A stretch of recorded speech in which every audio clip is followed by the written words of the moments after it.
What's up, nerds? Tony and Jerry of Them Nerds in the same place at the same time. Mark it down on your calendars. There's a first time for everything. We are going to be watching the long-awaited, highly anticipated, I don't know, New Mutants. We are here in the comfort of the Fortress of Nerditude. Is that what we're going to call your house? Okay, it's Jerry's house. And we are going to watch it in the comfort of our own home with some pizza, some beer, watch some TV. Good times. Stay tuned. We will tell you all about it when we come back.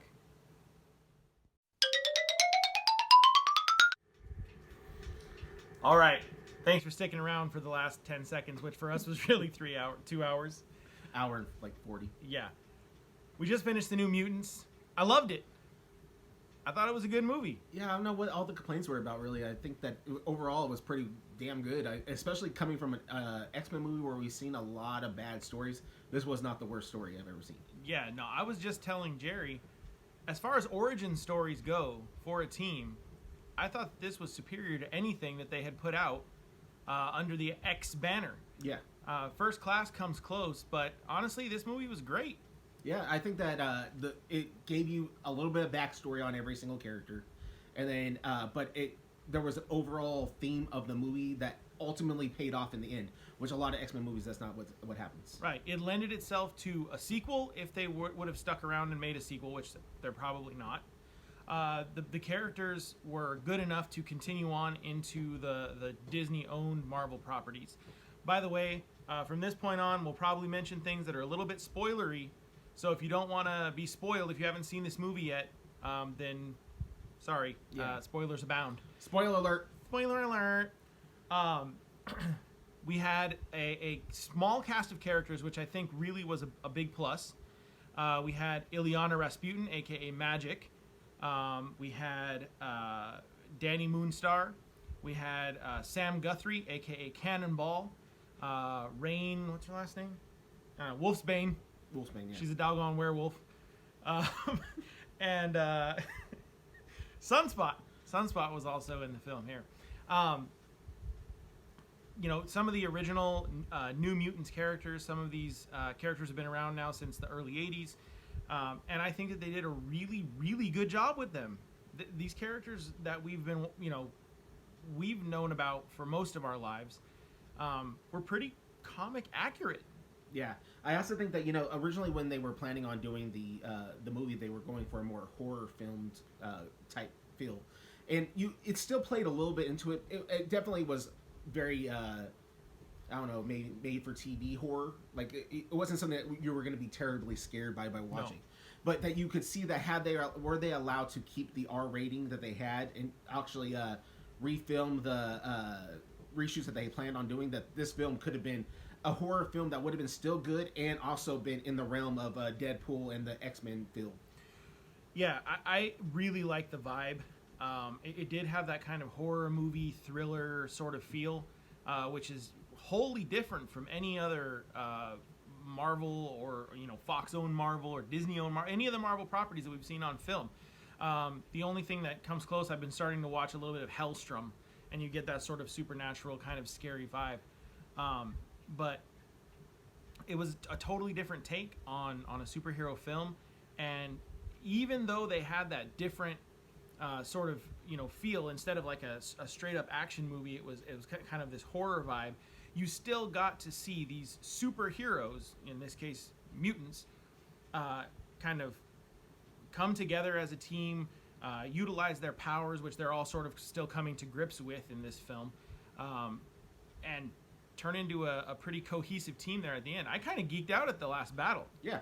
I also think that, when you see characters that you've seen several times on the film and they actually do it well, like Sunspot. We saw him in Days of Future Past, which he wasn't a bad character or anything, but they didn't give a whole lot of explanation of the reason why or how his powers work or how out control or what his backstory was. It was just like, here's this guy, you know what I mean? In this frame. Sorry. And then you have Dr. Cecilia Reyes, who has actually played already twice, or this is her second time, because in Days of Future Past, X-Men Days of Future Past, was that one? No, X-Men Last Stand. they had her character in there that was actually had nothing to do with the comic book character at all. And they just utilized the name. Yeah, it was like playing, like, you know, giving a little nod to people who actually read the comics and know who this person is. Right. But they actually did follow through with her character. And so I think that they did a good job with actually putting together real. I'm just gonna keep this. You scooped out. But I think they did a good job at making sure that each character in there, like, it built, like you said, this is like better. It's fleshed out better than any X-Men movie they ever did. Yeah, this movie had so much, like, hate coming in, being like, oh, it's going to be, you know, this is a terrible movie. I fully disagree. I feel like I was watching the actual New Mutants characters being displayed on screen more so than I ever felt like I was watching the real X-Men characters being played out on screen during the previous Fox films. So, spoilers coming up. The last battle, which I super enjoyed, featured Ileana Rasputin, aka Magik, going fully into her, like, jumping between dimensions, blue sword, flaming, you know, sword and metal her arm, sword. Her hell sword, and she had the dragon Lockheed, who turned in the movie it was a sock puppet, which was hilarious, but then in the final battle it turned into the actual dragon.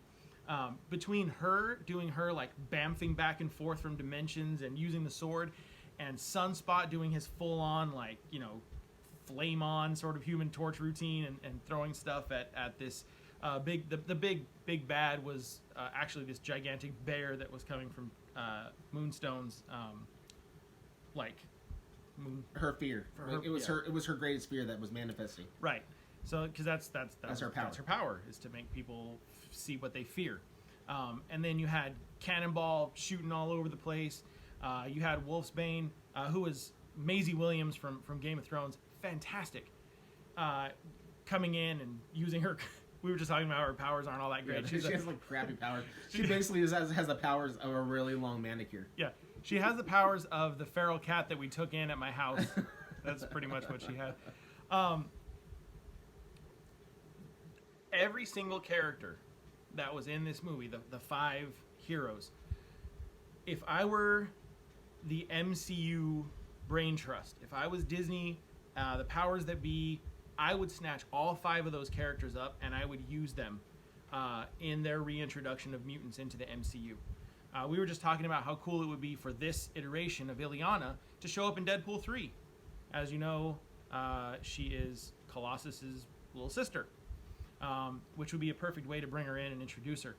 In this film, she kind of had a smart-ass, snarky sort of attitude, and I think that it would actually fit in really well with the next Deadpool film. Yeah, I think that, you know, and I'm guilty of it myself, that a lot of the reason why people gave it such a hard time about this movie was the idea that they thought by somehow approving of the movie itself was going to mess up the Fox deal. And so they were like, oh, no, we're all going to say this is crap, and we're not going to watch it. And then obviously coronavirus came, and it actually made it true, where none of us were going to watch it. Had this movie been given a theatrical release, and maybe was given the real kind of treatment it should have gotten from Disney to, like, rework some of the scenes, this movie would have done very well in the theaters, and they could have totally kept it within the realm of the MCU universe. Because although they make mention of the X-Men and the Exit company, Essex Corp. Yeah, Corp. That they never show you any of those people. Right. So they could be replaced by anybody. Yeah. Well, just like in the post-credits scene of, which film was it? The Essex Corp?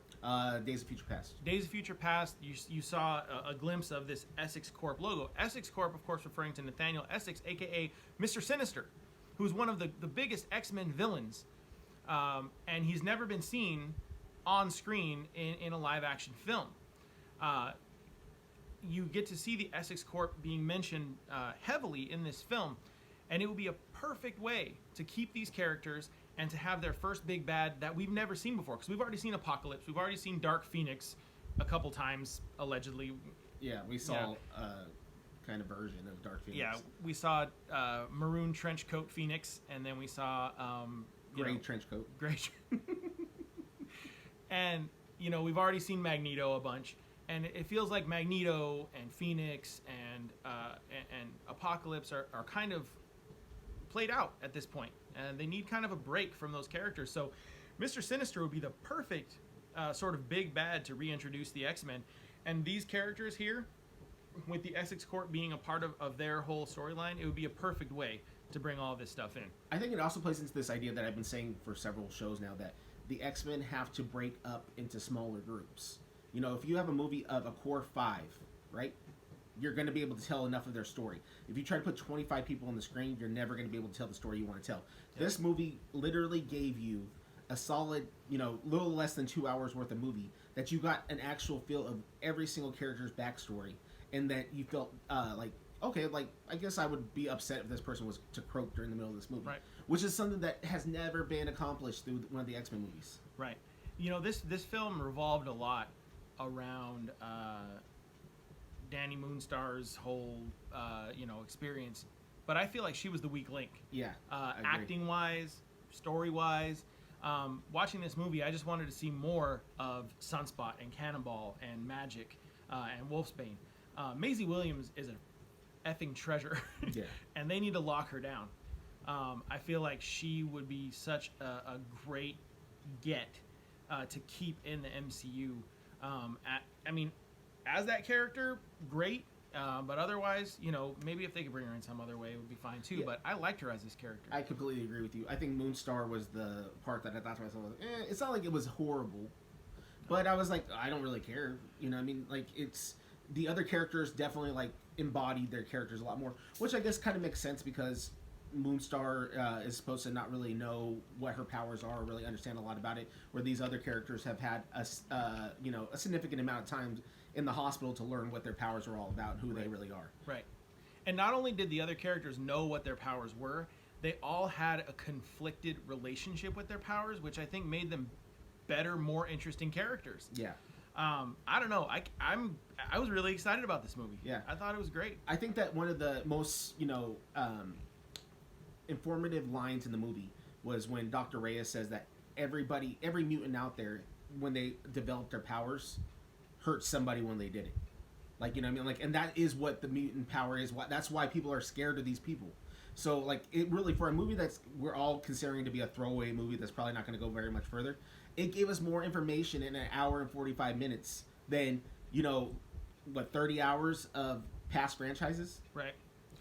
I feel like this, if they never do anything else with these characters, if they never do anything else with this, seed of a plot, it's fine. It's going to be a great standalone film. It's one that I'm probably going to rewatch in the future and enjoy all over again. At least for the next 48 hours. But they could very easily, and I think it would be very smart on their part, take these characters, take where this started, and use it as kind of a jumping off point for bringing mutants back into the MCU. Prior to watching this movie, we've talked about bringing mutants back into the MCU in a lot of different ways. And I think that this film opened up a whole new avenue for bringing them in. Maybe the Essex Corporation has been hiding the presence of mutants. Maybe that's why we don't know who mutants are in the MCU. Maybe they, the X-Men are known, right? But maybe it's not known that there's like this widespread, whole mutation of humanity that's out there on Earth, and maybe this is where that kind of becomes revealed. I don't know. I hope they do something with it. That's all I'm saying. That's all I'm saying. Overall, I would rank this right up there with the last few MCU films that have come out. It's definitely, in my opinion, the best. Top 3. Yeah, I would say X-Men X2. First Class, X2, this movie. I agree. Those 3 in some kind of arguable order would be my top 3. I gave it the old stamp of approval. You know what this is kind of, and it just popped into my head, so I'm just gonna go ahead and say it. This is the equivalent of the Joker in the MCU, where you don't really understand throughout the course of the movie that these are really mutants you're dealing with. You're hearing backstories and thinking they're all crazy and everything else. It's similar to how the Joker is. Like, it's a development that pays off in the end, and that's how this movie is. Yeah, and that's interesting because you could also think of it as an analogy to the Joker in that it could exist as a completely separate entity from what we already know about mutants and still be awesome. Yep. So, I don't know. I'm glad it came out. I'm glad they didn't just bury it, and I hope that they use this to build from here. I agree. And now, in another fine moment, I would just like to say I'm not being sponsored by this or anything, but We're not getting paid, you guys. yeah, but this beer right here was worth the movie altogether. Yes. Amazing. 6.5 ABV milkshake IPA, Illa Vanilla. Full Circle Brewing Company out of Fresno, California. Cheers to you guys. You guys made a hell of a delicious beer. Thank you very much for that. And I think that'll do it. I think it does. For these nerds. In person. In person. Look, there's no wall. We're here on the same couch. Thank you very much for joining us. Don't forget to follow us on social media at WeThemNerds on Twitter, Instagram, and Facebook. And stay tuned for a very special Thanksgiving Throwback Thursday where we talk about X-Men First Class. Yes, you do. Yeah, which I think we both just agreed is one of the best. Yeah, that is the best. Personally, I feel. Yeah. All right. Thanks, guys. Happy Thanksgiving. Be good. Be good to each other. Bye. Thank colonizers.